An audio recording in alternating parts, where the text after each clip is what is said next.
All right, what's up, guys? Welcome to the 78th episode of The Get Down. My name is Cream. Gary W. here. We have very special guests this episode. This is the first episode where we have like non-nightlife music people on the show. We're excited about it. So welcome to Lisi and Perla from Midnight Market. What's up, girls? Hi. Thanks for having us. Yeah, we're excited. Thanks for having our non-DJ-ness on. Yeah, Cream, but also, are these the first two females we've had on the Guys, podcast? Get it together. I don't know. I'm calling us out like right off the jump here. Wow, right. Well, it's a pleasure to be. Well, you checked off adding your a little zhuzh. female minority. Man, Amazing, I guess. I don't know. Yeah. we're slacking out here. Excellent selection of Top guests. notch. No, but the reason why we wanted to have you guys on here, number one, we think what you guys do with Midnight Market is amazing. We're going to get into exactly what it is and why you guys, the listeners, should want to be involved. But we just like clicked on a personal level, just as you guys being out in nightlife and us popping out to events, and like you guys are just fun and cool, and you're in the nightlife scene. So maybe I sold you guys short a little bit, but what is Midnight Market and why did you guys want to start it? So just let our guests know. Yeah. You want to take this one? Sure. So Midnight Market is a 21 and older food festival.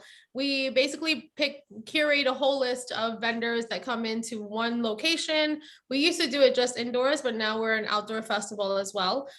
So we make a list of eclectic food vendors that come in and they make what we like to call Instagrammable foods. So it's the things that you see online that it's like the cheese pull, like Korean hot dog, or the, Unicorn rainbow, whatever. Yeah, anything that's cool and interesting, and also like international eats, we like to incorporate into our festival. So we ask our vendors to make a smaller portion of what they would normally serve at a food festival.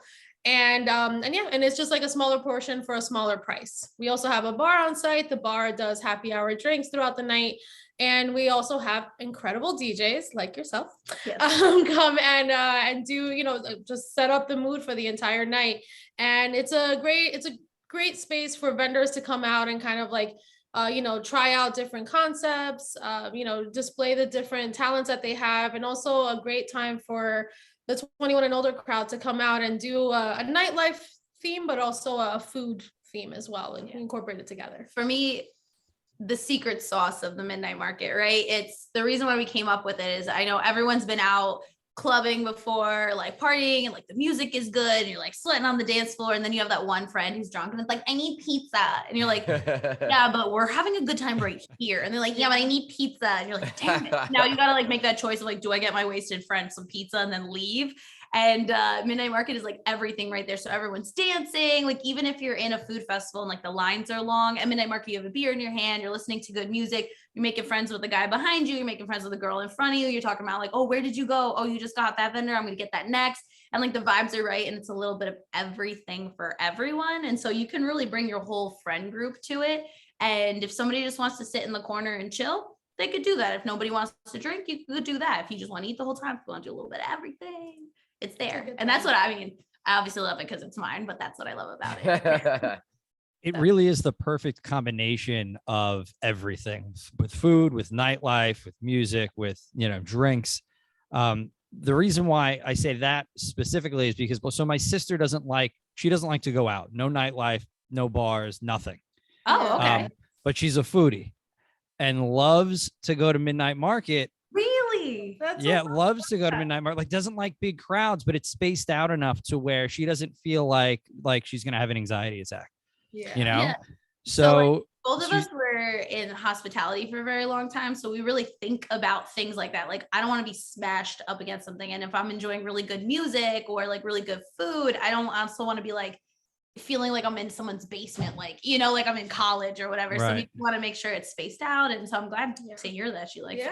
Yeah, it like afforded her the opportunity to go out and enjoy a DJ and go out and enjoy music without being in a nightclub, and then also with the comforts of being able to eat and enjoy that aspect of that's really what she's interested in. She's really passionate about food, so like that really it works out. It's a really great venue for that. The nice thing too is that it's also for a person like that who doesn't like to go to a nightlife scene. We also do notice at our event, because we're like a span of like 6 hours or so.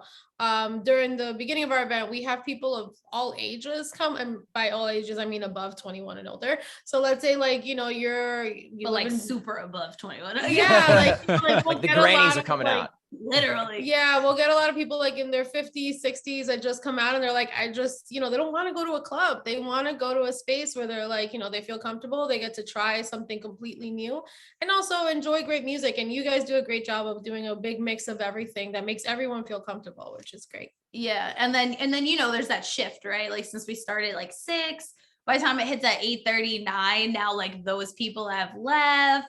Whoever maybe had other plans, they've gotten their dinner and they left. And now the new crowd that's coming in is like coming to do it. They're like, they're like dancing on a dance floor with ice cream in their hand. It's just like really funny to watch how people enjoy it. And like, I don't know, just, it's unique. It's different. And we're really proud to say that it's ours. Wow, Lisa, we're really good at our job. Yeah. We're like, you guys told us to sell ourselves. We're doing it. For sure.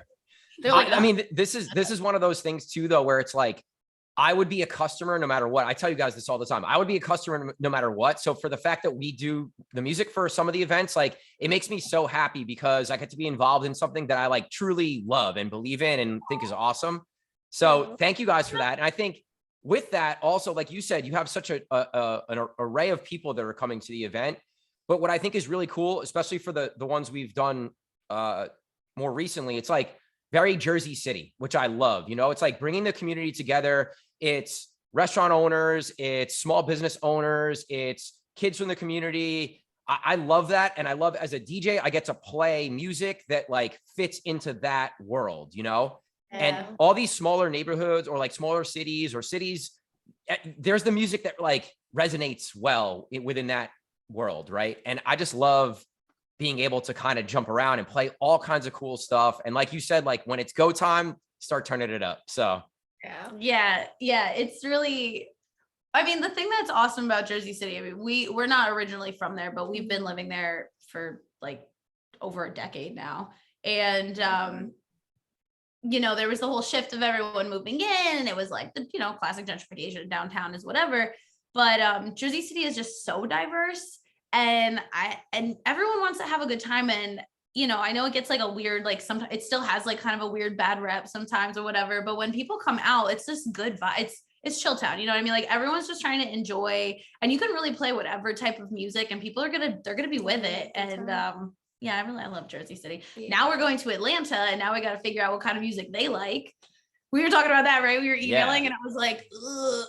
These combos, because I still want it to be I still want them to know what we do back home. Like we're here 2 nights in Atlanta, but we're bringing the Jersey, but also I don't want to like shove it down your throat. So I'm not going to require too much Jersey club, but maybe we can ride that wave once. Like, Kareem was just talking about this actually. Yeah, it's funny. Really? I just talked about this because I was just in Minnesota DJing and I was like, and Gary asked me, well, what did you play? And I said, I kind of did, the open format hip hop into house music, but like I had to play some Jersey club and like really let people know like, hey, this is what we do at home. And this is part of what we know. So I want you guys to kind of vibe to it too. So sprinkle it in, you know what I mean? Because you don't want to like make them feel left out, but you give them a little something. I think that's really important as a DJ. If you're going to another market, you want to do what you do, but you also want to know what they do in their market and be able to cater towards the customers or the people or the fans that are there to hang out. So I think that's really important. But so let me ask you this question. So we've been doing all these midnight market and various events here, mostly in Jersey City. What made you now say, all right, we're going to try and do this in other cities across the US? I'm always like pushing the envelope. I'm like, do we have $1? Let's go to another city. Like that's just I have to do that. Like, okay.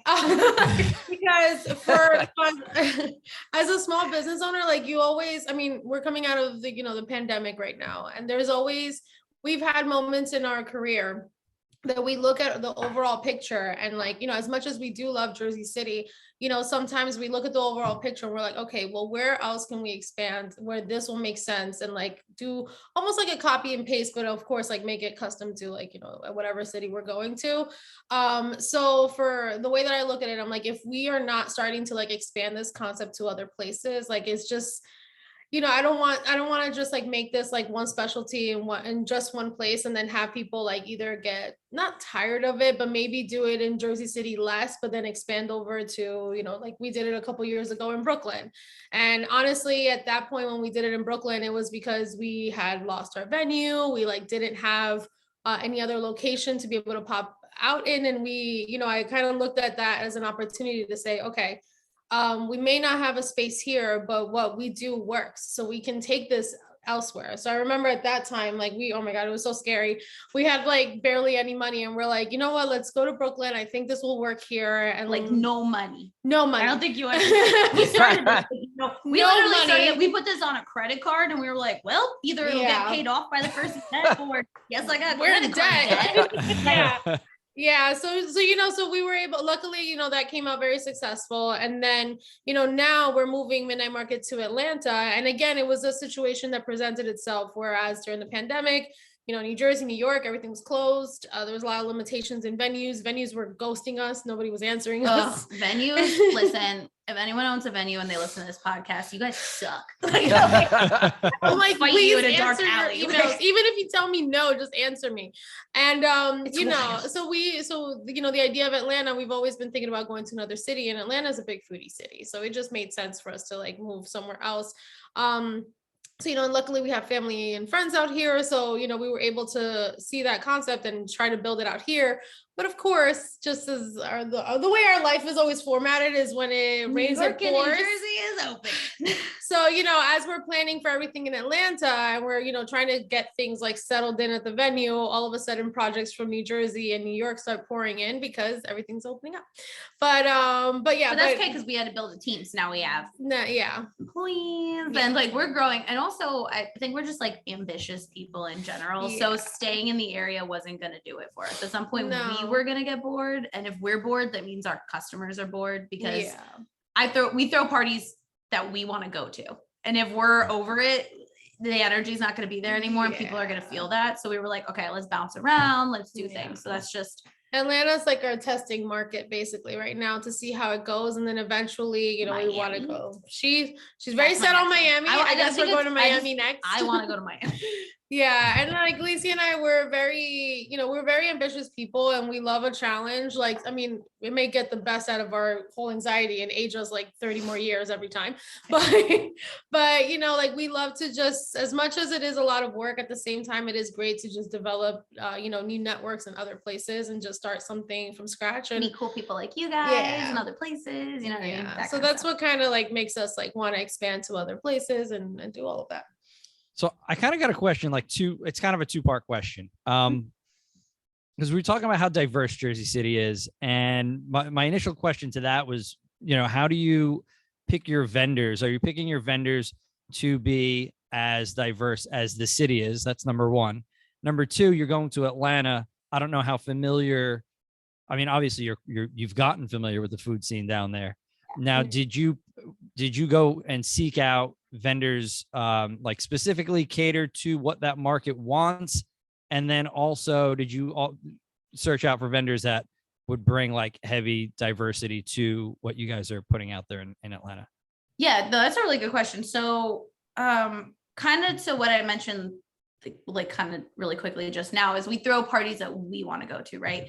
And one of the main things that I always kind of crack this joke, but it's like a joke, not joke, is I don't want like 3 sausage and pepper guys of it. Like, we're from Jersey. We've had the spanakopita, the Greek guys doing here's the cheese pie, the spinach pie. Then the guy next to him is doing sausage and peppers. And then someone over there is doing like a $6 lemonade. We've done that at every festival ever since we were children, right? I'm pretty sure maybe it's different in a different city, but I'm sure they got the 18 barbecue people. You know what I mean? Like Midnight Market is supposed to be different. It's supposed to be like an all night happy hour. You get to the ideas, it's small bites for small price. So you could try a little bit like of everything. So if there's a food that, you've heard about or never heard about, and you're like, I don't know, like, do I want to like spend my money on it? If it's $5, $6, split it with a friend. If it's gross, throw it out, get something else. You know what I mean? But if it's like an $18 commitment, now you're having less of a good foodie time. So we like to mix it up so that there's things that are sometimes a little bit wild that's there and people can feel adventurous, but other things that maybe there's nothing wild about a homemade pierogi, but like, I don't know, are you getting those often? So like that's I like something pierogies. I love.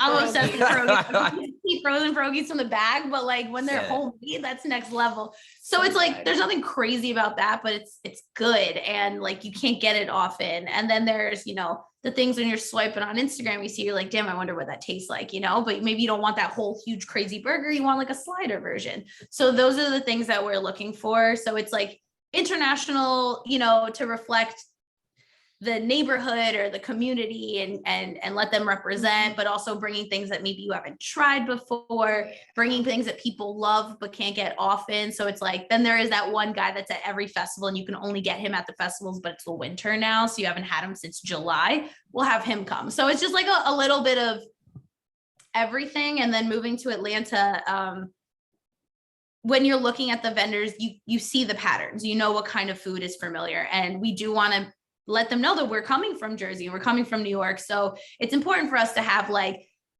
good Latin food there. It's important for us to bring, like, make sure there's a Filipino vendor there to like represent Jersey City in that way. And like, everyone loves lumpia. If you don't know what it is, you've had it though, and it's good. You know what I mean? Like those kinds of things. And like, so people can taste the world a little bit, but also, you know, get like a little thing of brisket for a little bit. Sometimes you don't want a half a pound of brisket, you know, especially if you're about to go dance or roller skate or whatever you're gonna do at Midnight Market.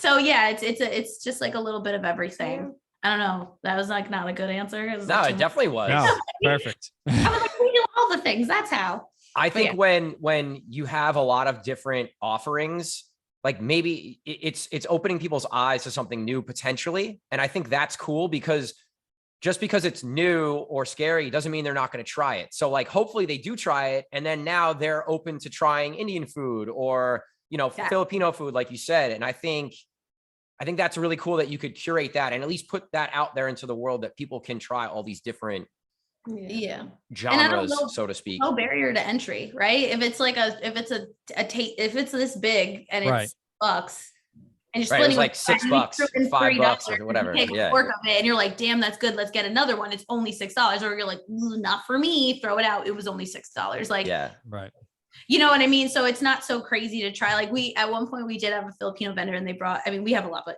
this one guy, he brought balut. I don't know if you guys know what that is, but it's that like, it's like a fermented duck egg. Yeah, but like the duck is in it still. It's like half developed baby duck, and then I don't know, it's a delicacy, and some people freaking love it. And there's the thing, you like crack it open, you drink the juice, and then you eat the egg duck, and then you know, I have not done it, but there was people that were going there and they were kind of taking the stance of like, that's crazy, let me try it. And then other people were like, oh shit, I've seen that on TV, I want to try it. And then some people are just like, oh, I can only get that in special places, this is cool that it's here. And so there's like different approaches to it, but either way, people are being exposed to food and learning, and the vendors are really proud to share like their culture, and like they think it's funny, like they love it too. They're like, look at these people eating this thing, you know, like, are they gonna make it, you know, like it's like you watch them and they just enjoying sharing their whatever they're bringing to it. So it's a really cool like community in that way.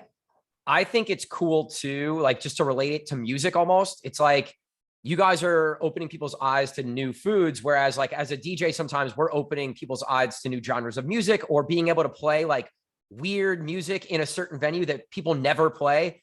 Like you randomly throw like Dancing Queen in like a hip hop set. It's like, oh shit. Like it's one of those love moments. it. They're like, I am a dancing queen. But no, I always love relating like the two things back to each other, because there are a lot of similarities where it's like Gary and I are curating like music for people, or curating the DJs for a particular venue, like what styles of DJs would fit here and why. And it's similar in that way. And I think it's really important to what we do to be successful, right? You guys have to pick the vendors that have like really good food and unique food and Instagrammable food. And we have to pick the DJs that have the same things almost, you know, just in a different, not even a different industry, just a different world. Well, so that's honestly not for nothing, but we have to do that in a way too. Like we have to pick you guys because as much as we're doing everything else, we still want everyone to have a good time. So then we have to find DJs that we trust. And, you know, we met you guys and you guys are excellent. And you know, we can give you your flowers too. Like you guys really do know how to like rock proud. You're really great. We're your clients, I suppose, right? So like, we're like, hey, these are our needs. And you guys are like, boom, I got it. And then if there's ever like, okay, well, maybe this, like, we thought this would work. Once it was in action, it didn't work. And then you guys are like, yeah, like, let's try this. And we have that open dialogue. And you guys really do a great job of reading the venue, but also like reading the client. And we have to kind of have that same way of like reading. I mean, you guys are like vendors for us, right? So we bring you in to create the experience. And if your music was not good, I don't care how good the food is, people will be like, or we could have gone to a restaurant, you know what I mean? So it's like, you guys are really integral to the overall thing too. And it's super important that we select the right person. And you guys are so good at what you do that it's really a blessing, because we just hit you up and we're like, want to come to Atlanta? Like, I don't know what that looks like, but I know that you guys are going to make it good. Like, you take so much stress off of us, because you guys just are good at it. A lot of stress. Yeah. It's really nice that we're friends, and I like appreciate that. Yeah. That's like our number one value prop. Like, we're going to take stress away from you. Right. Legit. Like, you don't have to worry about it. We got you. You guys do. You don't even know. You guys do a really good job. I want to be dad. Yes, it is. Where's my check? No, like, did I get the script right? No. No, you guys are really awesome. You guys are awesome. I think that brings us to the next point, though. Like, you deal with so many different vendors. Like, it's not just, it's food vendors, and then it's also music, talent, entertainment, and then like whatever other entertainment. Yeah. Like, you guys wear so many different quote unquote management ownership hats, where you're managing all of these different things. It's not just food, and it's not just music. Like, it's all of these have you guys had, because I don't know if we've ever really got into this. Have you guys had like industry background, like restaurants? Have you managed any restaurants? Kind of get into like your background in like the culinary world or the restaurant world. Yeah. Music world. Yeah. Like, right. I don't know. I mean, I always say I've lived like 1,000 lives, because one day I counted, and this was years ago, so I don't even know how accurate this number is. Yeah. I counted that I've had like 26 jobs in my life. Like, I think that's a lot. Yeah, I was maybe 27 when I came up with that number. So at this point, Midnight Market, I've been here consistent. So it's been, Yeah, this has been my longest gig. Yeah. Oh God, God, what's wrong with us? Anyways, so at least for myself, I mean, Lisi and I, we actually met when we were teens. Hold my hand. At an IHOP. We were both servers at an IHOP. So we obviously have that background. Lisi's obviously had a lot more experience in the food world, but for myself, like, that pretty much ended my food career. I mean, I guess I've worked also in hospitality. It began and ended with IHOP. I've worked in hospitality as well, like working in hotels and things like that. And then from there, I've also, I think we mentioned to you guys before. Management is hospitality too. If you think I've like worked in property management. I've worked in marketing. I used to work. I mentioned to you guys before, I used to be an audio engineer. So like, I know like a lot about sound, which is great, because at least you guys can come in and like, you guys do, whatever you guys set up is great, but like I can't imagine also using that experience to tell people like, hey, the speakers need to be facing this way. Well, we relied on her when we first started, because we hired, I think we told you guys this story, but we got like for like $1.75, we got like a DJ person. She was nice. She was sweet. Yeah, but she did a sufficient job. You get what you paid for, and better than what we paid for, but it was not right. Yeah, it wasn't. We were working out the kinks, right? But Perla was the one that was like, no, like the sound's not reaching over here. We got to do these things, and yeah, and it's I was like, I don't know that shit. So yeah, so it's like No, you're good. You're good. Yeah. Okay. Yes, I mean, I've had like a million different lives, like even down to like I used to work in property management, and that taught me like to worry about, okay, like when we're doing events, like where's garbage going? How are we getting rid of all these garbage things? Cans. I'm always asking them like, where are the garbage cans? Where's recycling? Where do the vendors throw away their stuff? What type of insurance do we need? Like, do we, what do we require from our vendors to make sure that they give us like a certificate of insurance and everything? So things like that, like they've kind of like sprinkled a little bit as to like what we do for Midnight Market. And then Lisi comes from the food world. Yeah, mine's not so like, but I've worked within the food industry, I guess. I've done pretty much every job you could ever think of. Like I've been a bus girl or whatever. I've been a dishwasher, a server, managed, I'm a chef. Like I've managed kitchens. I've opened restaurants, not like mine, but I've been like opening teams. I ran a food truck for a while. So we did the festival scene. So we would like pop up the tents and whatever. And I thought I was actually was working at a really famous restaurant in New York at the time. And I left to go work for a food truck. And all my chefs were like getting on me. They're like, what are you we're like Michelin star. Like, what are you doing? And I was like, this crap though. I gotta wait for you to die so I can move up and get your position. Like, I don't want that. And they were like, okay, well, when that doesn't work out, you can come back here. You have a job. And I was like, good to know, probably not coming back. And I worked on the food truck because I thought I wanted one.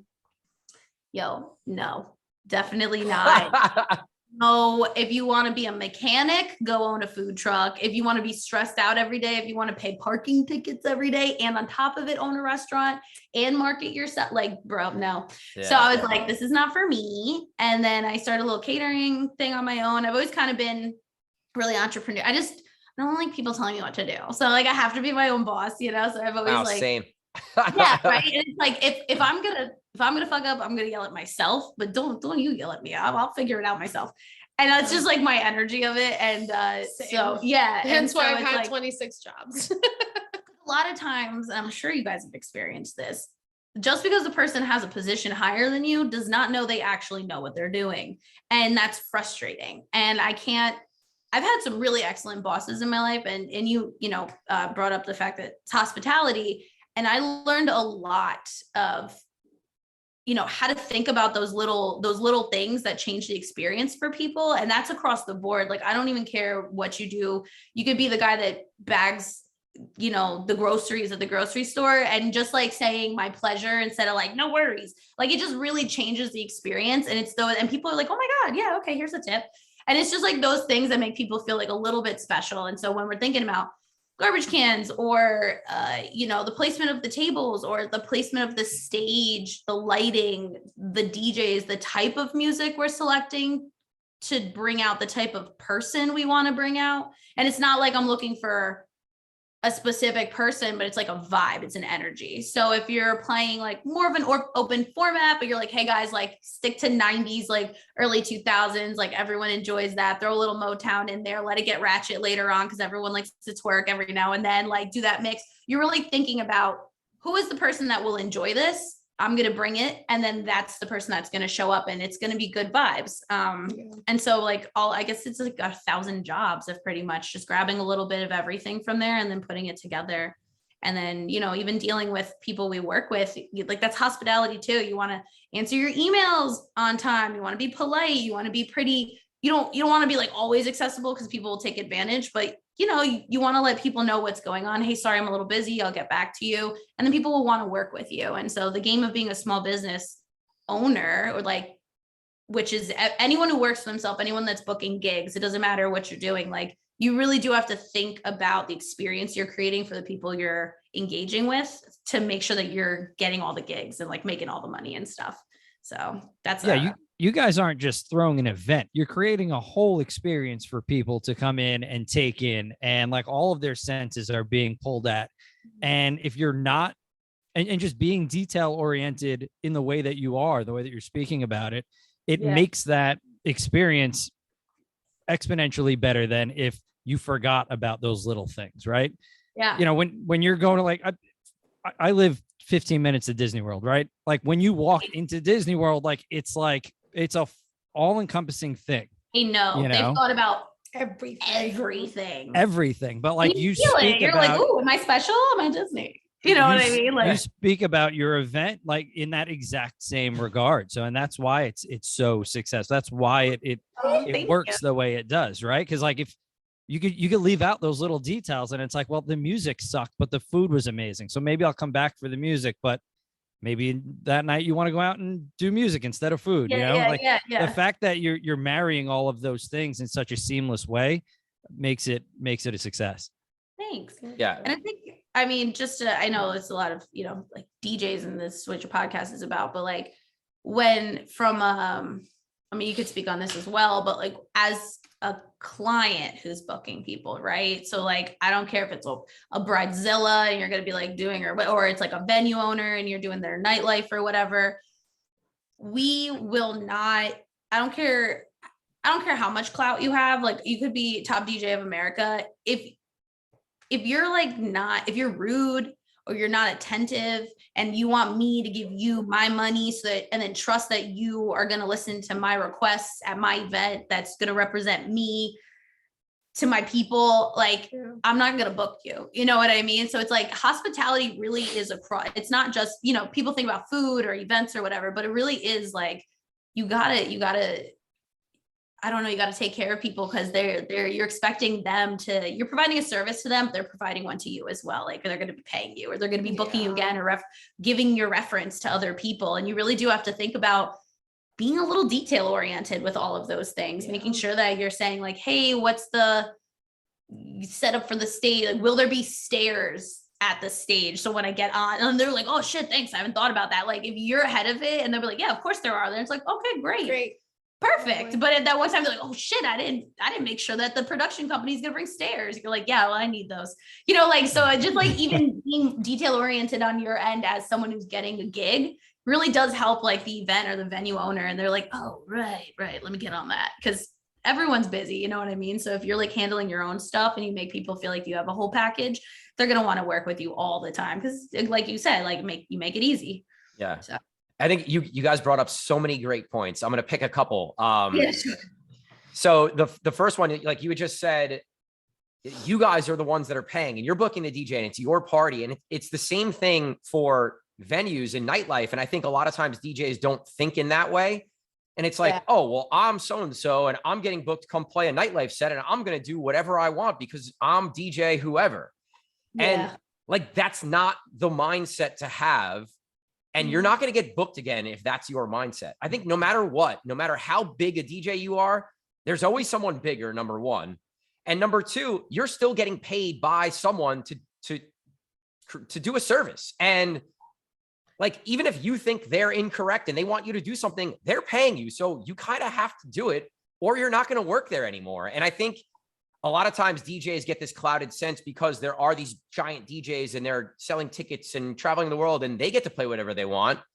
But they don't though. But like, when the town is like, no curse words. And so now you got to be like, but okay. Yeah. And like, otherwise you're going to get fined and your whole concert's going to get shut down in the stadium. Right. Like, or like when still like things. When they get hired to play the Super Bowl, they still have to do what the people that are hiring them want them to do. Or a corporate event that's paying you $500,000, but they're like, hey, like the CEO is here, don't play that. And then they're like, oh. So I think if you have that mind state in the back of your mind all the time where, you're going to go out there and do your thing and like rip a set that's your style of set and show off your skills, you still have to keep in the back of your mind, like, hey, someone else is paying me. I need to make sure that I'm making them happy as well, So I don't know.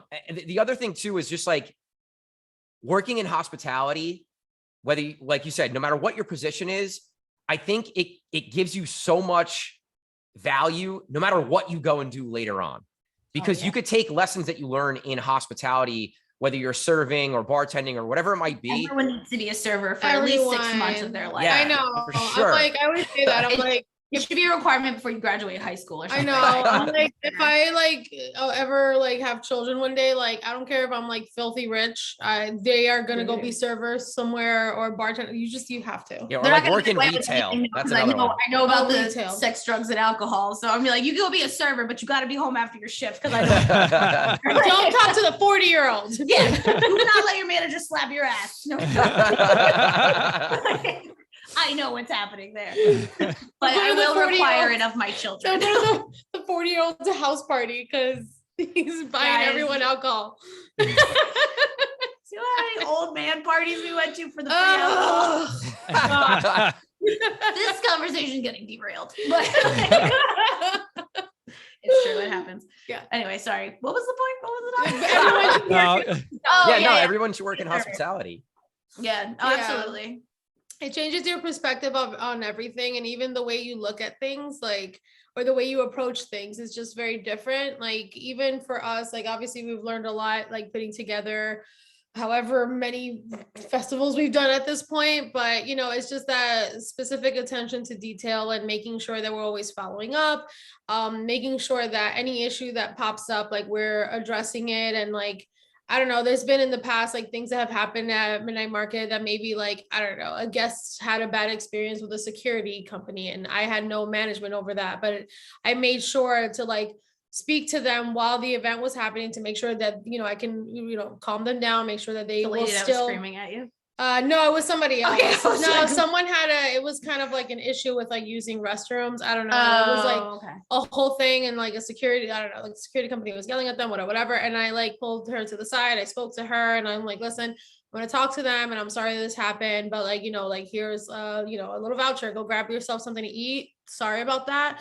And then I took down her email, and the following day I like emailed her. I'm like, hey, I want to send you tickets to the next event. You know, I spoke with the company and I just want to make sure that you're having a good time anytime that you come to our event.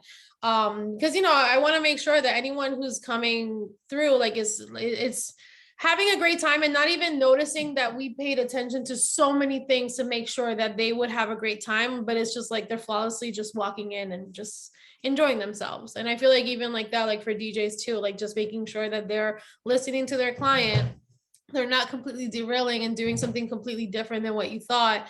And you know, of course, That's the worst. yeah. And the thing is, of course, like you hire talent because they have their talent. They come with, you know, with whatever gift it is that they have and whatever they're known for. But you know, at the same time, it's good to just like have conversations with your client and make sure that they're, you know, that they're happy with your service. No, it's really good advice. Ask a lot of questions, Yeah. because sometimes the questions that you can ask can bring up certain things that the vendor or person that's booking you hasn't even thought about yet. And that's not only clearing things up and making it a smooth process and smooth event, but it's also showing value as a vendor and saying like, hey, I've done this before. I've thought about this before. Here's something that I've run into. Professional on top of it. Yeah. It's just, people are definitely gonna be like, oh, this guy knows his shit. Yeah. I'm gonna book him. For sure. All right. So I want to transition. Something that I think you guys do an incredible job with is your social media. And obviously that's something that you care about and it's something that it's important, but why? What I mean, you know, as small business owners, we are wearing a lot of hats, and like marketing / social media can be a full-time job, right? So how do you guys juggle your running your business and then actually having a marketing and social media plan and actually executing it? So the best answer for that is that we don't. I would be like, you know, sweet. You know, like, do we need it? Lisi and I have very much switched roles in that. Like in the beginning, I was running the social media because it's all about what's trending. Like in the beginning, when we first started in 2016, a lot of the things that were trending was like, what is it? Tastemade, BuzzFeed, all these different websites. Yeah. All these different websites, like, you know, following whatever the trend was happening at that time. And at that time, I also, one of my random jobs, I come from like a film background. I know, I'm very random. You know, I saw that, and I saw that was something that was trending throughout those years. And I was able to take the skills that I had to like make videos of our vendors putting together the food. That was just what people love to see. They love to see like the overhead shot of people cooking and preparing the food and everything. So, you know, I would either do something like that or go visit the vendor at their restaurant and do like a little, like, this is them putting together, you know, whatever meal it is that they have. And it's funny because I see those videos now and they're just not trending as much as they used to, but at that time, that's what was popular. So I was making a lot of those. And Lisi was also like putting together like memes, because memes are still fun, but like I'm a meme lord. Yeah. Like the world of memes was huge. So Lisi was putting out meme content. I was making video content. So it was like a mixture of those things. And then during the pandemic, I was just like, I don't know what to post. I have no idea. And then Lisi took over and she's now doing our social TikTok. Media management. Well, it's hilarious. Yeah, video content has definitely shifted, and I do like food reviews now. I do like little like video things and put them on reels on Instagram. And I think, you know, the key, this kind of goes back. I had mentioned this before with the parties, right? We put together parties we want to go to. we also make content that we consume. So like, you know, something that relates to you guys is like on TikTok, there's a lot of the DJs that are doing the countdowns and stuff, and they're making the mixes and like the edits where it's like, do you know these songs? And they're like ranking them, and they're like, this is a throwback to like, I get home when we were in high school, and you're just like, oh shit. So then you're gonna watch it and you're like, yeah, but put a finger down if you know this song. And you're just like, oh my God, I'm old, you know? It's like those kinds of things are like, or, They're you know, popular trends that you just have to keep your finger on the pulse. Yeah, for that's that. like, if you enjoy watching those types of things and you're a DJ and you have the iPhone and a turntable or whatever. I don't know what you guys use. I'm a grandma. I'm like, that's the thing, right? Like, like whatever, like mixing. No, stuff you're good. You're good. Like, put it, like, do that. Stick your iPhone in front, put together an edit or a mix or whatever, or like a crazy mashup that you thought of, or I don't know, whatever. And then just put it on the internet and see what happens. And probably won't hit because they don't for a while. And then you have like 20 videos, and then all of a sudden the 21st video goes viral, and like, boom, now you have followers. And then they're going to look back at your old stuff. And you could even take the old stuff and repost it because nobody saw the first stuff. So now it's like, you put the work in early, but now you have stuff that you can just be reposting. And the thing is, like, it doesn't feel like work if you like it. You know what I mean? If you're already watching someone else do it, you kind of have an idea of what looks good. You see where the likes are, just go make it yourself. The first 100 of them are going to be shitty. It just is. But then you get better. And then all of a sudden people start following, and now they like you, and it's growing, and you have a relationship with them. And also for a small business, like, social media is free. Like, that is free marketing. So all you have to do is just find the time and make, and finding the time is the hardest part, honestly. But once you do it, it's like, it's priceless. Like, it's just the best. And we built our entire business off of Facebook and Instagram, and now TikTok is kicked off. And we have TikTok is, I will preach to, like, I know this isn't a social media podcast, but like, I will preach TikTok till I die, because or until it's over. Until it dies, honestly, because everything else is dead, right? So TikTok is the, like, Instagram, their algorithm sucks. They're not showing you anything new. If you even just think about your experience on Instagram, you're seeing the same 5 accounts posting that, like, from 5 weeks ago. Like, they don't have that timeline situation that's showing you new stuff, really. Reels, they'll push it out, so you might as well use it. If you're making a TikTok, put it on Reels. But they suck because you hit one audio and then they're going to give you all the videos with the same audio. They just, like, don't understand it. They're like grandparents trying so hard to understand the internet, and they're like, I don't get why TikTok is cool. Maybe they like audios. And you're like, Instagram, give up. So, like, TikTok is organic growth, and you could have one video and then you get 100,000 followers out of nowhere. You've paid no money. All you're doing was posting up a mix that you filmed yourself, like, playing in your living room, and then boom, you're Angelo the kid, and he's got a ton of followers, and I love watching all his videos. He's like in his basement or something, right? And he's just like doing all these, and he's killing it. And, like, it's just about being consistent. And then one day you get a video that hits and people love you, and they're like, oh shit, like, I want to see this guy at his gigs. Like, where is he performing? What nightclubs is he at? And they're going to make an effort to go out because they've been watching him on their phone, and now they want to see him in real life. And that's, like, what we do for Midnight Market. People are like, oh, I like your food reviews. I bet when you're curating a festival, they're dope. And we're like, they are. You know, we build, like, trust with our followers. And I mean, I will say, and this is for whoever's listening, if you guys want to take note, because I hate when people ask, like, in panels, like, tell us about social media marketing. And they're like, just show yourself, be your authentic self. No, don't do it. Don't do that. Like, I'm going to tell you exactly what you need to do. If you're on Instagram, download later.com. Go on there, read all of their blog posts. They tell you exactly what to do. They give you so much information. They give you all, like, you don't have to look in the news to see what's happening on Instagram, because they send you an article immediately as soon as there's an update on Instagram, and they tell you, here are the things you need to start doing with your Instagram, and here are popular accounts that you can follow to see what they're doing, so that you can reflect that back onto your account. So that's for Instagram. For TikTok, like, there's a bunch of creators that are making things on TikTok, like, that are, you know, they're more social media analysts, and they, like, tell you, like, what you should be doing. So, like, look up those types of people. But also TikTok for business, like, they'll give you some information, not that much. But to be honest, like TikTok is just like an open market right now of like, if you make sure that you're either you're creating a very cool audio or something silly, like if it's like me yelling at Lisi and somebody wants to replicate it and use it for something, that's going to be popular, or find trending sounds and make sure that you're doing something very unique and different with it. And also when you're recording your videos, make sure that there's some type of introduction depending on what type of field Tell you're people in. to follow. I know this sounds so corny, but I never did that because I was like, that's a cheap shot. And the second I was like, don't forget to follow if you like this review, like in the first 2 seconds of it. And then those are the videos we get the most followers. Yeah. So it's like, it's called a call to action is the technical term. You gotta like tell people what to do. So if you're like, I want you to buy tickets to my, I don't know, to this club, because I'll be there, to this concert I'm doing, to this thing, you have to say that pretty early on, because now you're banking that people aren't just swiping past you. So it's like, hey guys, if you like my stuff, I'm gonna be at this spot on Tuesday, blah, blah, blah. Anyway, here's this cool mix I just made.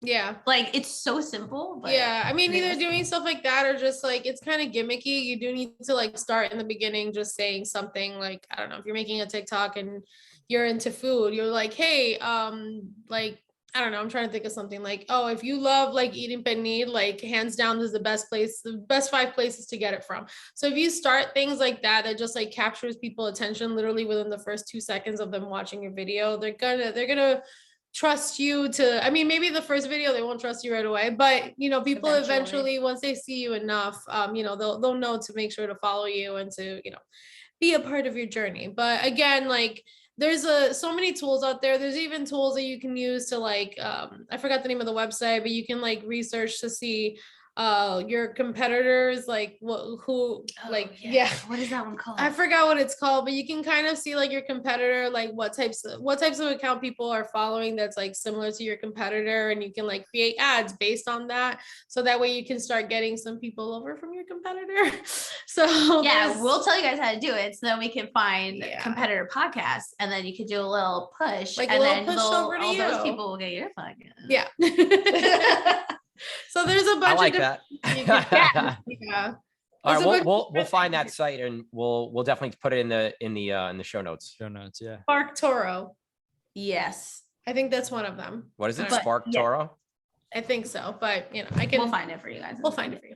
But like really, my thing is, listen, I don't use Twitter, and I'm probably lame for that, but I don't do anything on our social media for Twitter because I don't get it. And it's going to be a waste of time because no one's going to like it. You know what I mean? Like all the social media, it's a language. It's like, this is like I mean, people say this all the time, but I don't know if people really get it. But it's like, if you speak English and I speak Chinese and you're trying to talk to me, we can maybe use hand signals, like maybe something will get through. But in the end, we're not speaking the same language.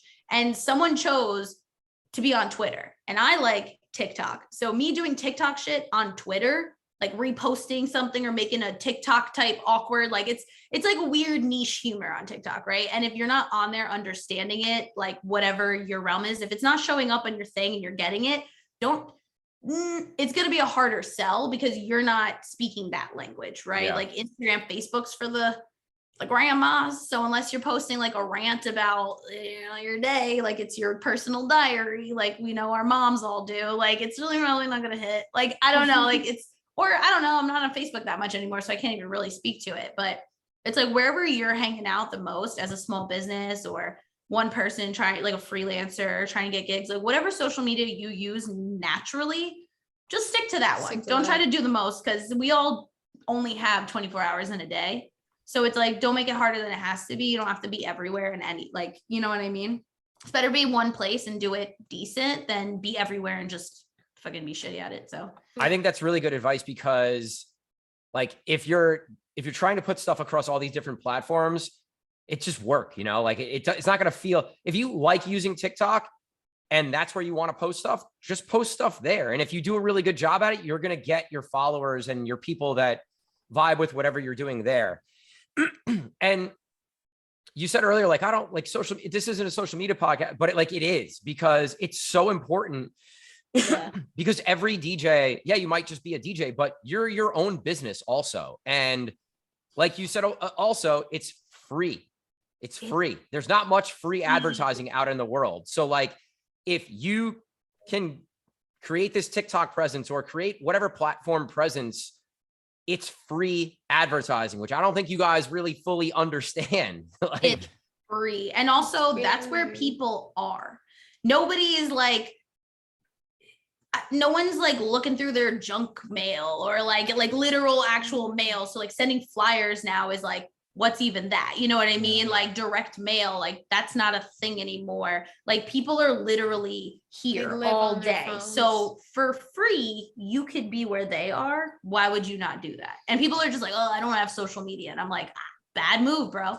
I don't know. Like you don't have to be an Instagram like girl that's like taking pictures with like stupid hats and stuff. Like just be there and do whatever. But you have to be there because as a business, as people who are booking people, if I might not have SoundCloud or like Bandcamp or like whatever, like that's not my land, but I'm on Instagram like everybody else is. So if you're not on Instagram and don't have links to things that I can figure out, probably not going to book you because I don't know what your music sounds like you didn't like make it easy for me. Do you have a website? Like how am I supposed to find you? Like you got to be in 2022 with everyone else if you want to be a successful business. If you want to be an individual civilian person, go ahead. Don't have Instagram. Go ahead. Don't have a TikTok, whatever. No one cares. But if you're a business, you got to function like a business. And I hate when people are like, yeah, they don't social media. I'm like, so how are you supposed to make money then? Yeah.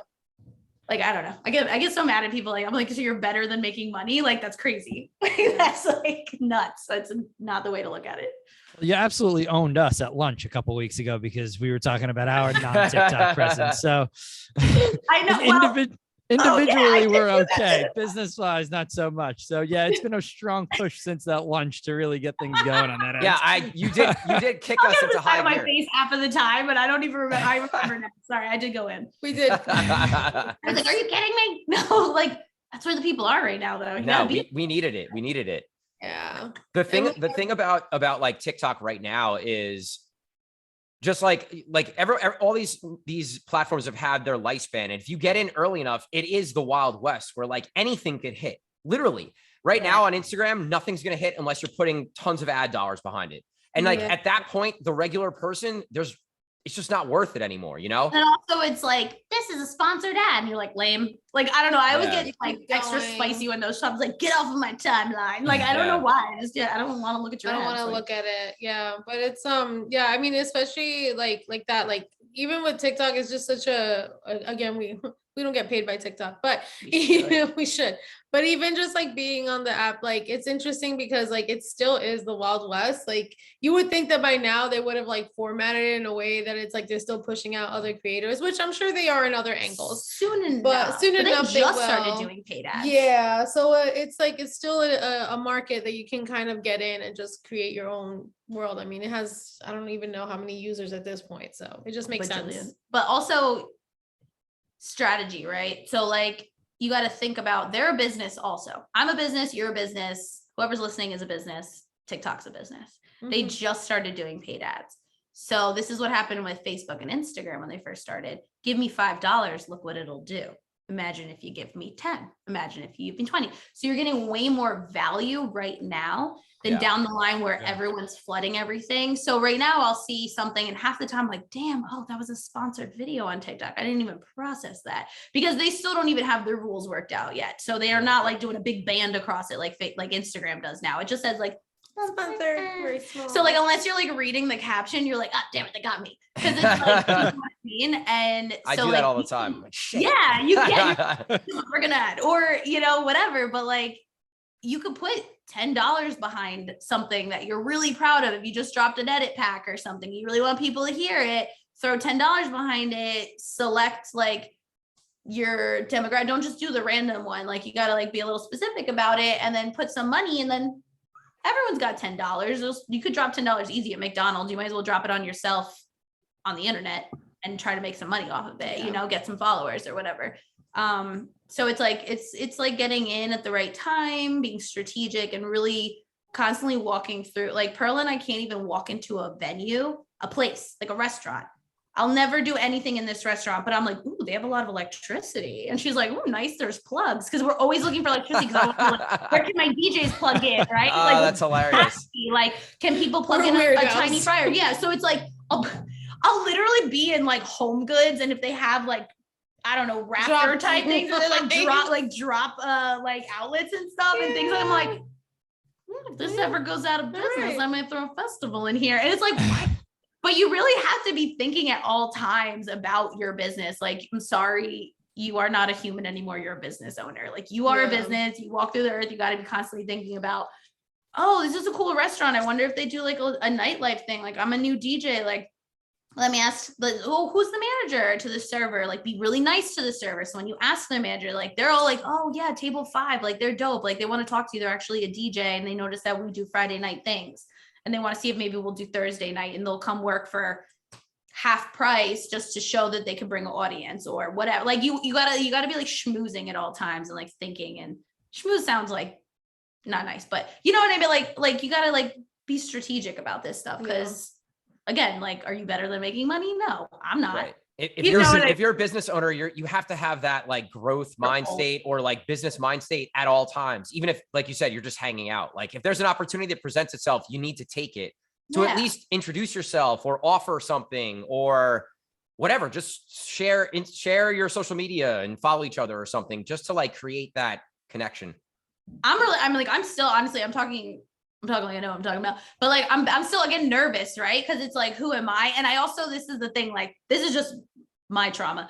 I hate that guy who's like, hi, nice to meet you, I do a thing. And you're like, you know what I mean? Like, car salesman guy, you know, or the one guy that's like, oh, do you know I'm a producer? And you're like, I was just talking about lemonade. Why? You know what I mean? Like, you don't want to be, I mean, I don't know. Some people though, like, I don't know, maybe you do want to be that guy because he gets somewhere, right? And like, so me, I'm still a little timid to be shooting that out unless it's appropriate, right? Yeah, so it has like to come off naturally. Right. Yeah, but some people are just like, hi, nice to meet you, I do a thing. And then people are like, oh, well, thank you for your business card, I'm going to give you business. And like, I got to get better at that, because like, I personally don't like that guy. So I don't want to be that guy, but that guy gets places. So like, I'm like, I don't like that person, but also kind of be that sometimes person. you kind of have to be, because also like it's hard to sell to us, but some people I know some the people majority of the people it's a little bit easier. People are schmucks, but there are ways to go about that though, right? Because I hate that guy, so I think we all hate that guy, right? But there are friends, a specific type. We're a specific group. Like, other people are groups of that guy, and they're all like, hi to each other. Right. You know what I mean? So I don't know. Anyway, sorry. Yeah, go ahead. Maybe we'll take this guy. I find it interesting throughout this whole conversation, Lisi, you're like, oh, like I'm not a DJ and I don't know. And then you put off you spat out terms like edit pack, mash up, you know, X, Y, and Z. And I'm like, not a DJ or not paying attention. I don't know. I think we're pulling the wool over our eyes. But he's just like, oh yeah, listen, like, he'll call me. And he's like, oh, I'm about to finish this. Like, does it sound good? And all this. I'm like, yeah, I think it's good. And he's like, all right, nice. And then sometimes I'm like, I don't know. And he's like, okay. And then I'll go back. And so I just feel like I pick up these words, but I don't actually know what they mean. Like, I don't know what's the difference between an edit pack and a mashup and the other stuff. Well, this is perfect, because I really want to talk to you guys about just music as a whole, like music in general. Yeah. One thing that I thought about before when we were talking about Jersey City specific, like, because you guys obviously started your Midnight Markets really based out of Jersey City. Like, what is Jersey City music to you? Number one, like, if you had to pick a genre, or if you had to just like pick a vibe, like, what would it be? And what is the soundtrack to Midnight Market? Like, if you were able to hand pick it. That is, I don't know, Midnight Market's all over the place, but I think that's Jersey City. Right. But it's good, yeah, in a good way, way. Yeah, I mean, I don't know. I feel like for me, like when I think about like Jersey City in general, I don't know why, like, I don't know, this Biggie always pops up in my head, or just like listening to things that are like, you know, kind of like 90s hip hop is just what comes in my mind. Yeah, I get like, like that 90s hip hop, like early 2000s, like hip hop, not so much with the people. I think people have an appreciation for like a good pop track being thrown in, you know, in like in a sneak way, like those guilty pleasure ones, or but like Spanish music mixed in. I I don't think I don't like a place when you go and it's heavy on the salsa music because not everyone knows how to salsa, but you like a salsa track here and there, you like it mixed in. But like everyone kind of knows how to bachata or do like a little meeting. It'd be like everyone wants to like twerk on somebody every now and then. Jersey club, like you want to feel good, you want to sweat, you want to dance.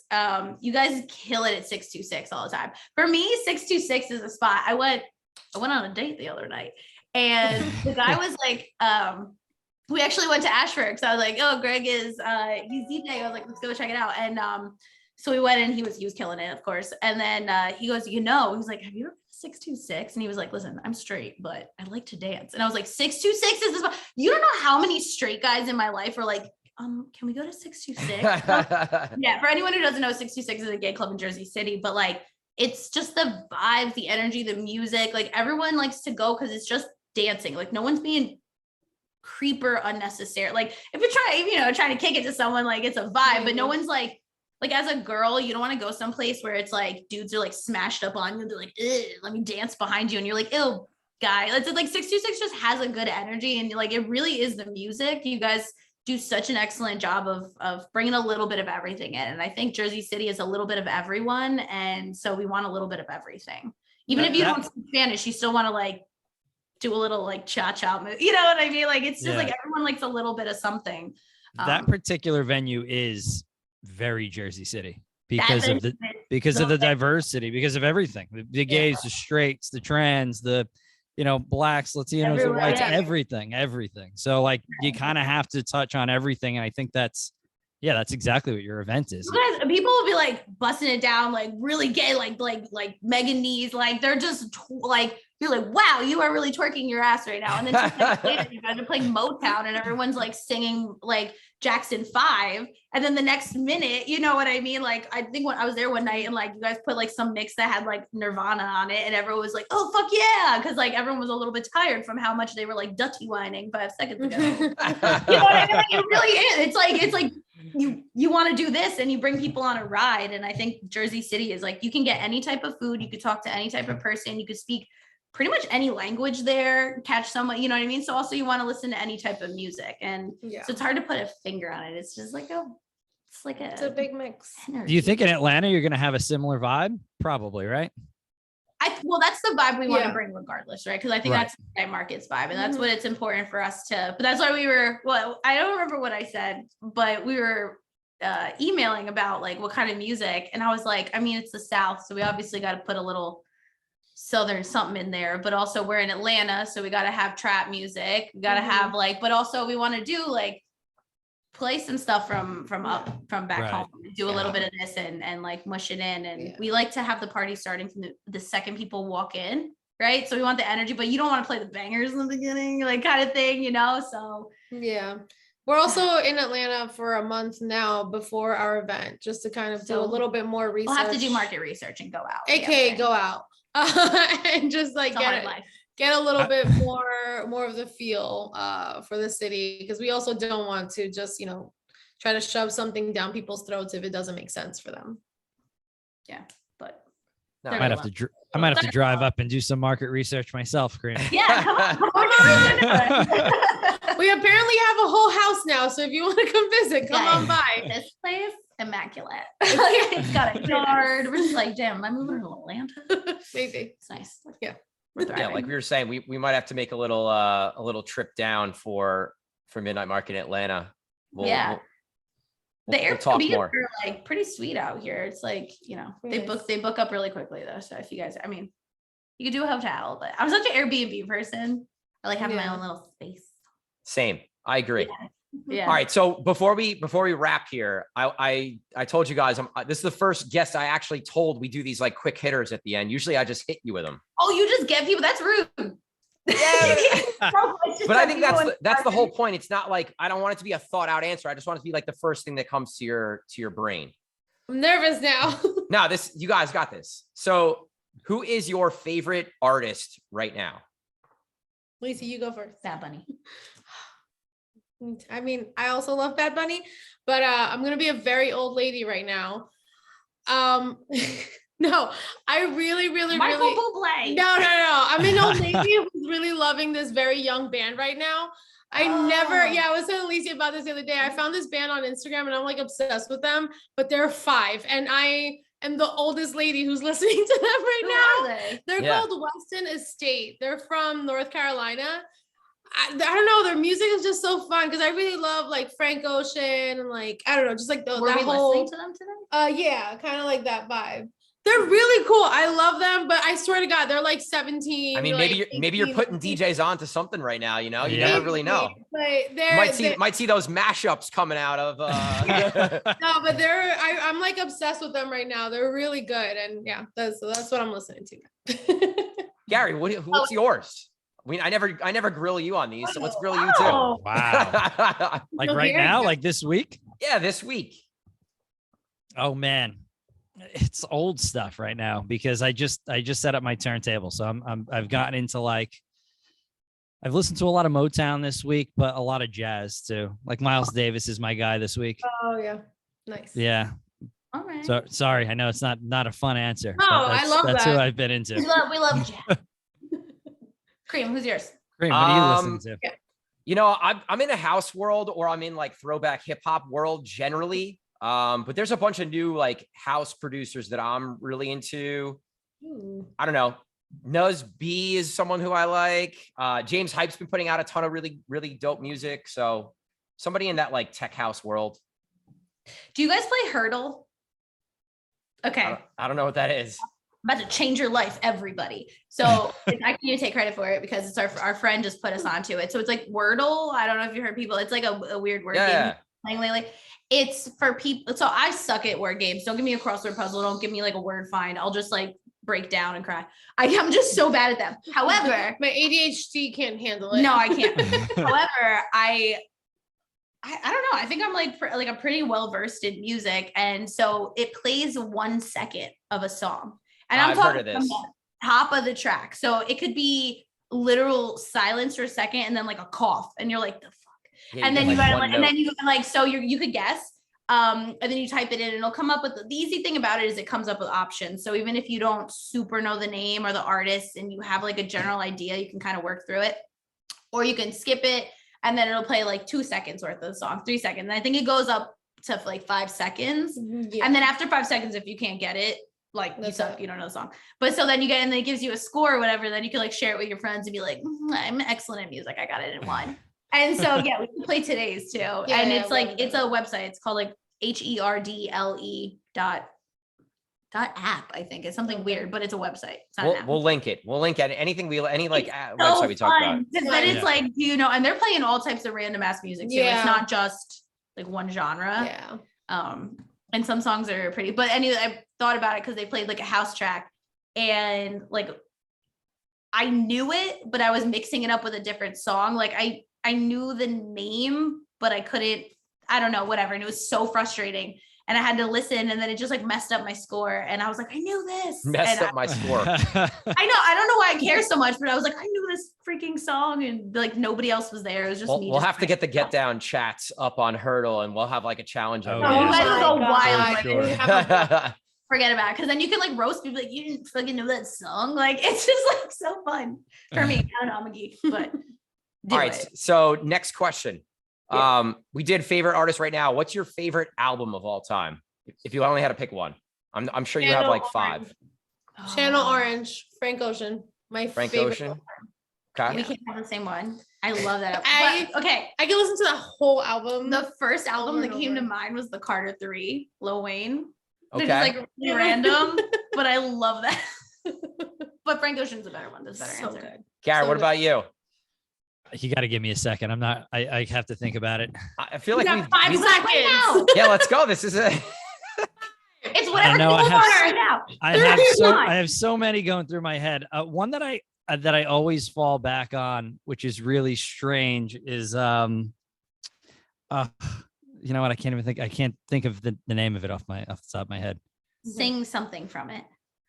Let's hear your vocals, Gary. No, it's like one of those albums that like I don't think about for like a year or two, and then I go back to it. I can't even think of what it is offhand. Cream, you go first. Dream, what's yours? Yeah. mine is What was pretty your record? easy.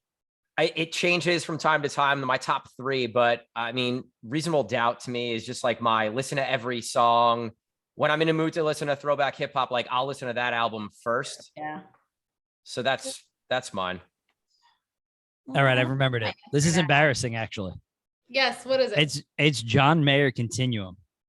That's a really good album, though. I will Like say, front to back, a really It's good good. album. The whole- that Like was the best musically one. good, lyrically good, but like wasn't a pop album by any means. No. But that was Um, his best one, in my opinion. I think. yes. What are we So anyway, qualifying these albums by? Thing that we want to listen to all the time, or does Yeah, it it's actually like your favorite, whatever you want to. Stuck on an island. You stuck on an island, you get one Guys. album. I like to clean and listen to Lil Wayne. I don't know. It's I love the Little Wayne call. I think that's a know great. all the words to that entire album. I've listened to it so many times when it dropped when we were in college, and now I'm like, you know what? Yeah, so that's it. That's the criteria. So, Yeah. all right, there. I think Gary, we're at a good point here. yeah, this works. All right, so I do want to say I think I appreciate you guys. I'm glad we have a friendship. I'm glad we work together, and I want to say I'm proud of you guys for doing the Atlanta thing because I know it's out of your comfort zone. It's something new. It's something different, and it's a lot of work. And I just think it's awesome. I think it's going to take you guys to like a whole nother level, doing stuff all over the place. So love it. Hopefully, that's the goal. I'm stressed. Thank you guys. Before we let you go, let's just do a little bit of promo about, what events do we have coming up? What can people come and buy tickets and come hang out and check out all the cool stuff we talked about today? Yeah, I mean, we have a couple things coming up. So aside from Midnight Market, we also do specialize in doing other large scale events. So we have another event called Jersey City Night Market. That one's an open air night market where you can come with your family, come with your dog, come by and like hang out, and you can get some food, shop around, and also listen to some great music. So Jersey City Night Market, we're relaunching it on June 4th in Jersey City behind City Hall. Then after that, I forgot to note, we also do events until May with Liberty Science Center. They do every third Thursday. They do an after dark event. So we will be there until next month. We bring our food vendors. Yeah, we bring our food vendors. Our vendors like set up and they sell their midnight market bites. So that's a really fun time.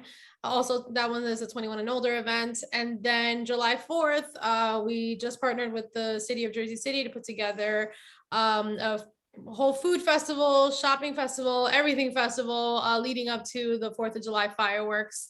Which is the biggest one in the state, which is exciting. On the Hudson River. The Very Hudson scenic. River. You guys are Yeah, I popped in last year. You were there, yeah.